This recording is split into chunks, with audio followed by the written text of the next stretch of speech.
श्रीमद् भागवत में वृत्रासुर का प्रसंग आता है महाराज जी। पूज्य मल्लुपीठ वाले महाराज जी कहते हैं कि हर व्यक्ति को अपने घर में लिखवा लेने चाहिए वो श्लोक जो वृत्रासुर कहते हैं।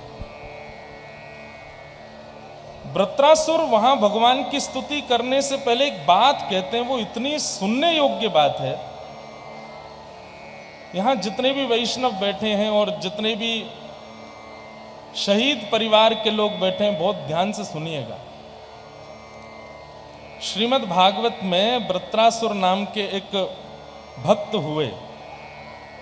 वे युद्ध करने गए देवताओं के साथ, देवताओं के विपक्ष में खड़े थे।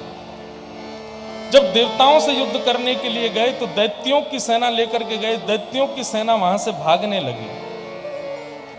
तब वृत्रासुर ने एक बहुत सुंदर वहां पर ज्ञान उपदेश किया।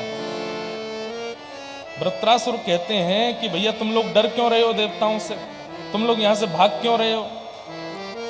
तब दैत्य कहते हैं भैया ये हमको मार देंगे, हमारी मृत्यु हो जाएगी, हमको तो अभी घर परिवार देखना है, और ठीक है कि हम अपने वंश के लिए लड़ने आए हैं लेकिन मरने तो नहीं आए थे। तो वृत्रासुर वहां पर एक विषय कहते हैं, वो इतना सुंदर है श्रीमद् भागवत जी में कि दो प्रकार के लोगों को साक्षात भगवत प्राप्ति होती है।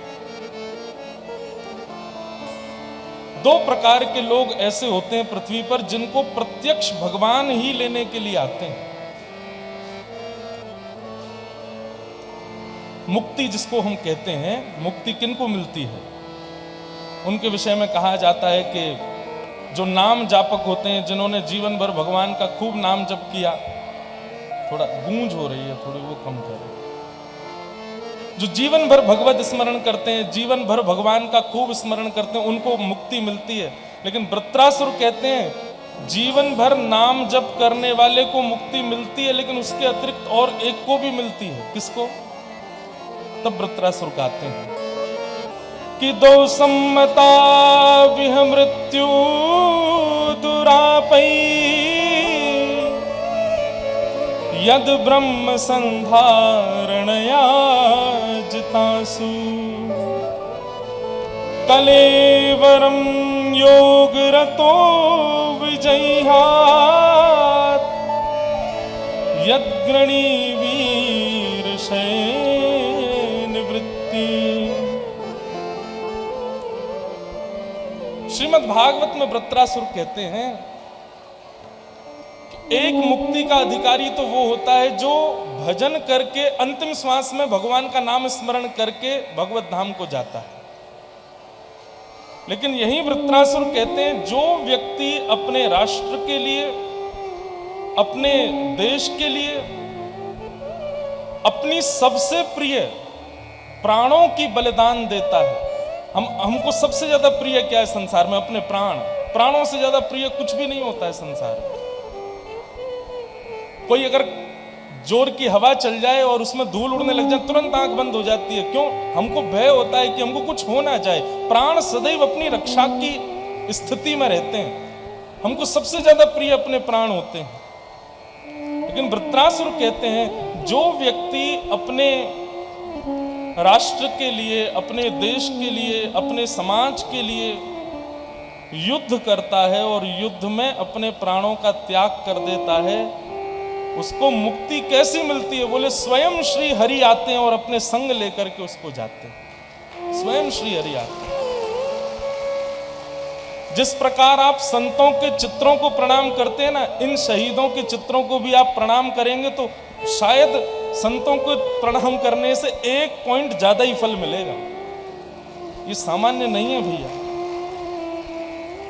महाराज जी, कितनी बड़ी दुर्भाग्य की बात कि भारत में युवाओं में मृत्यु होने वालों की संख्या सबसे ज्यादा नशीले पदार्थों का सेवन करने वाले लोग।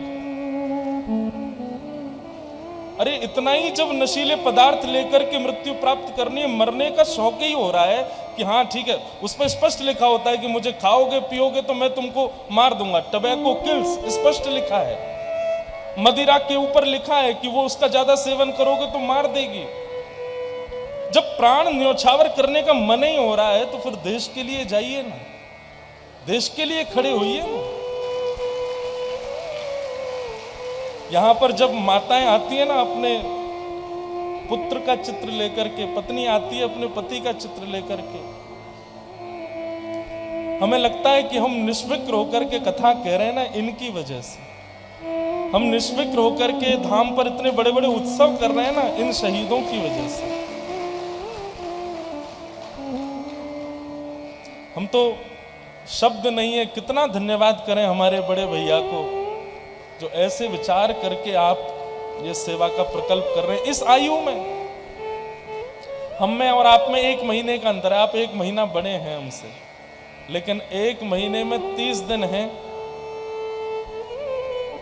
पर वो 30 दिन वैसे तो गिनती में 1-1 दिन लगेंगे, लेकिन आपके विचार, आपके भाव और आपकी जो परिकल्पना है उसमें ऐसा लगता है हम 30,000 वर्ष छोटे हैं आपसे। हम स्पष्ट कह रहे हैं, कोई प्रशंसा नहीं कर रहे हैं उनकी, सब प्रशंसा करते हैं, पर ये सीखने की बात है भैया। ये सब पूजनीय है जिनके चित्र आप देख रहे हो। जब परिक्रमा करते हैं ना तो नारायण भगवान का स्मरण करते हो, इनका भी स्मरण किया करो, इनको भी वंदन किया करो। ये साक्षात मुक्ति प्राप्त किए हुए वैष्णव है। ये सब इस वक्त चतुर्भुज रूप में वैकुंठ में नारायण भगवान के संग ही विचरण कर रहे होंगे। तो धन्य है ये कथा, ये उत्सव, जहां पर कितनी छोटी छोटी विचार धाराओं को वृहद रूप देकर के समाज को बताया जा रहा है कि ये हमारा उद्देश्य है, ये हमारा लक्ष्य है।